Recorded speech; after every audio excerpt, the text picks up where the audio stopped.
Hey guys, so in this video I'm going to show you a quick reaction between what's called copper sulfate, okay, this blue stuff, copper sulfate, and aluminum, okay? And I'm going to walk us through this real quick. So what I have here is I just made a solution with copper sulfate pellets right here. Kind of comes in these little flakes, and I filled a beaker up with water, with actually hot water, and then put in some copper sulfate in here, dissolved it to make a solution of it right here. And what I'm going to go ahead and do, I have aluminum, and I'm just going to set the aluminum right in there.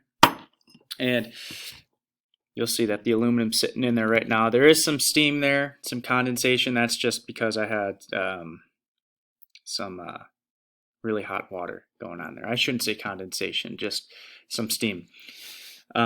As this is taking place, it's going to take a minute. I'm going to write on the board what's going on here, okay, for you guys to see. So now I'll do that by making what's called a chemical equation. All right, so I'll have our two things that are reacting with each other. We said they were copper sulfate,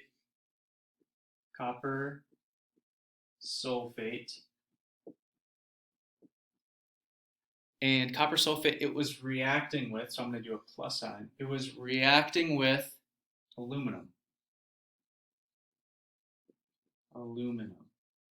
Okay. And then we'll draw an arrow, if you can see.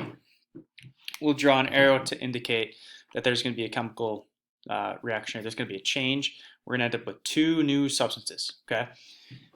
What I want us to identify real quick on here with my two substances up here, we call those our reactants. Okay. These two guys right here are our reactants. They react with each other to make, write down, products.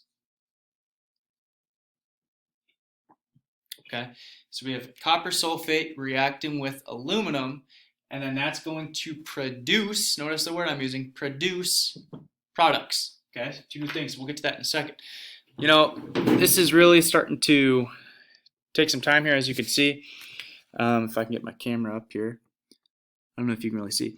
Looks like nothing's really happening. All right, so what I'm going to go ahead and do, I'm going to introduce what's called a catalyst.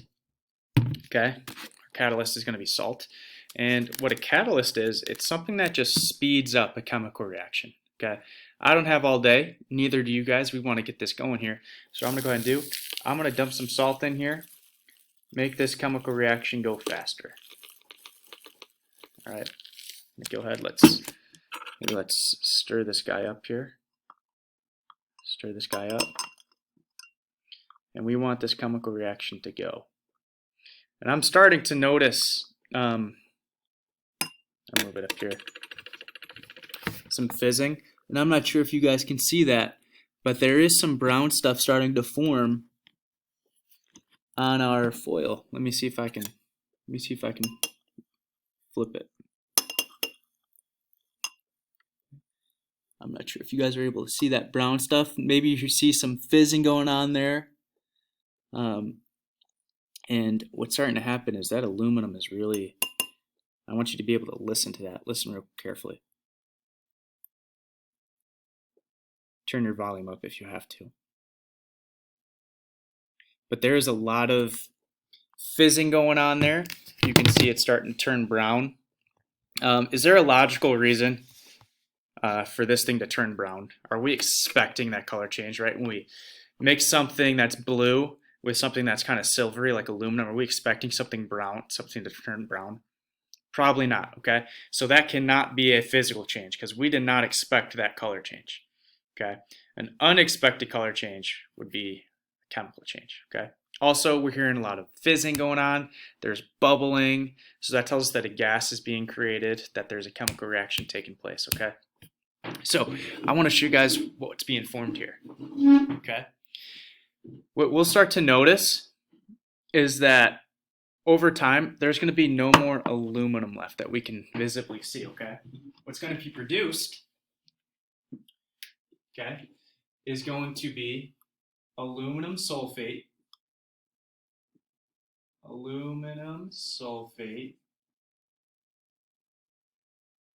Okay, and you might be wondering, aluminum sulfate, where did that come from? Take a look. Aluminum comes from right here. Sulfate comes from right here. What happened? These two substances flip-flopped. Okay, so the aluminum and sulfate, the sulfate broke free from the copper, and now it's joined together to form aluminum sulfate. And then what's left is copper. So I guess what we could say is the aluminum and the copper switched places. They traded off. And if we take a look, let me see if I can. I think I have some tweezers here. I do. Okay. So let's take a look.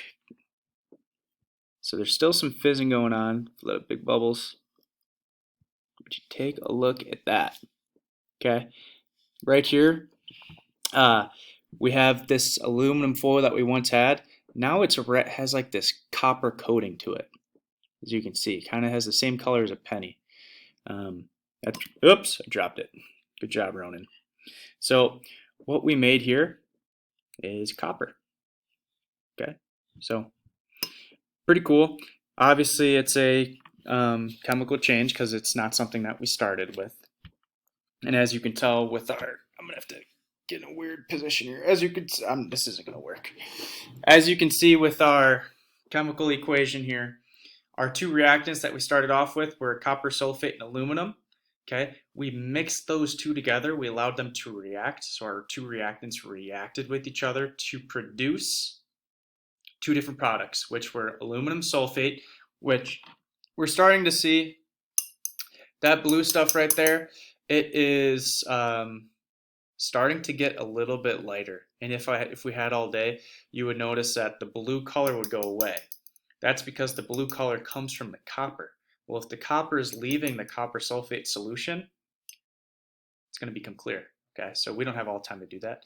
And then you're also noticing that we have copper, which I just showed you. Okay, so if you're curious about this, you can watch some other people have good videos on YouTube doing the same reaction, and they have much more patience than I do. And you can see that you can watch the blue color just completely come out of the solution. It's not blue anymore. That's because the copper is leaving the solution, okay, and trading places with the aluminum. So pretty cool stuff. Big takeaways that I want you guys to, I guess, take away from this. Chemical equation, okay, so you hear equations, you think math. Well, of course, we're going to be doing math and science, okay. This is what a chemical equation looks like. We use chemical equations to kind of represent what's going on in a chemical reaction. Our reactants are the things that are reacting with each other. Our products are the things that are produced through the chemical reaction. And then also keep in mind the different things that indicate to us that we are experiencing a chemical reaction. Things like unexpected change in color, fizzing, bubbling, gases created, irreversible. All right. I'm sorry, no matter what I try to do, I'm not getting that aluminum back. All right. Not going to happen. Nothing I can do about it. So that's all there. Thank you guys for watching, and we will talk to you guys later.